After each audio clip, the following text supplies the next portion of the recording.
DNA news Nashik, शोध सत्याचा। 12 ज्योतिर्लिंगांपैकी एक असलेल्या त्र्यंबकेश्वर परिसराला महाराष्ट्र शासनाचा अ वर्ग तीर्थक्षेत्राचा दर्जा प्राप्त झालाय। आद्य ज्योतिर्लिंग आणि पर्यटन नगरी म्हणून त्र्यंबकेश्वर श्री क्षेत्र जगभरात प्रसिद्ध आहे। दरम्यान त्र्यंबकेश्वराला अ वर्ग दर्जा प्राप्त झाला असल्याची माहिती त्र्यंबक नगर परिषदेच्या मुख्याधिकारी तथा प्रशासक डॉक्टर श्रिया देवचक्के यांनी दिली आहे। श्री क्षेत्र त्र्यंबकेश्वरच्या यामुळे सर्वांगीण विकास होऊन भाविकांना अधिकाधिक सोयी सुविधा प्राप्त होणार असून त्र्यंबकेश्वर देवस्थान 14 वर्ग किलोमीटरच्या क वर्ग नगर परिषदे अंतर्गत येत आहे। यामुळे श्री क्षेत्र ज्योतिर्लिंगाचं महत्त्व लक्षात घेऊन तीर्थक्षेत्राचा सर्वांगीण विकास होणं गरजेचं असल्यानं याबाबत गिरीश महाजन ग्रामविकास मंत्री असताना त्यांनी सातत्यानं पाठपुरावा केला।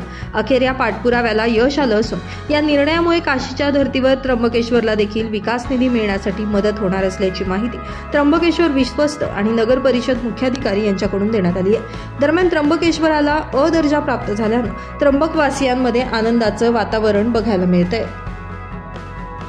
Bureau report DNA Nashik news Nashik.